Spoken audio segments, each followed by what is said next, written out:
ইনকিলাব মঞ্চের প্রতিষ্ঠাতা ওসমান হাদির ঘনিষ্ঠ সহচর ডাকসু নেত্রী ফাতিমা তাসনিম জুমা সম্প্রতি হাদি হত্যা মামলার প্রধান আসামি ভারতে গ্রেপ্তার হওয়ায় আবারও আলোচনায় এসেছেন তিনি।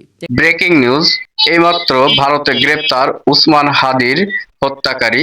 বিস্তারিত দেখতে টিভির পর্দায় চোখ রাখুন। অন্তর্বর্তী সরকারের শেষ মুহূর্তে ইনকিলাব মঞ্চের আহ্বায়ক ওসমান হাদির হত্যা সারা দেশে আলোড়ন তোলে। নির্বাচনের তফসিল ঘোষণার দিনে ঢাকার রাজপথে গুলি করা হয় তাকে। রবিবার ওই হত্যাকাণ্ডের পর দায়ের করা মামলার প্রধান আসামি ফয়সালকে এক সহযোগী সহ ভারতে গ্রেপ্তার করা হয়েছে। পরে তাকে পশ্চিমবঙ্গে কারাগারে পাঠিয়েছেন আদালত। ওসমান হাদির সাথে খুব ভালোভাবে জড়িয়ে আছে ডাকসু নেত্রী ফাতেমা তাসনিম জুমার নাম। একসাথে তারা যেমন রাজপথে আন্দোলন করেছেন, তেমনি গড়ে তোলেন ইনকিলাব কালচারাল সেন্টার। হাদি হত্যার পর সামাজিক মাধ্যমে জুমাকে নিয়ে কিছু আলোচনা শুরু হয়। মূল আসামি ফয়সাল গ্রেপ্তারের পর আবারও শুরু হয়েছে কানাঘুষা।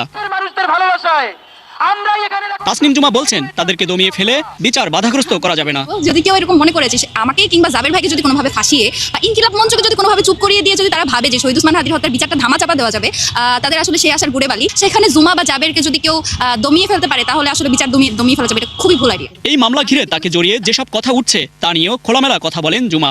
আমি একটা জিনিস খুব স্ট্রংলি বিশ্বাস করি, যদি আমাকে কোনো অত্যাচার বা জুলুমের মধ্যে দিয়েও যেতে হয়, আমি এক বিন্দু পরিমাণ ভয় করি না। কারণ আমি শহীদ ওসমান হাদির সাথে দীর্ঘ 1.5 বছর কাজ করেছি এবং তার সাথে যারা কাজ করেছে আমি মনে করি না কেউ এই জিনিসগুলোকে ভয় পায়, অন্তত যতক্ষণ এটা মিথ্যা। যদি এটা সত্য হতো আমি আসলেই ভয় পেতাম, কিন্তু যেহেতু সত্য না, আমি ভয় পাচ্ছি।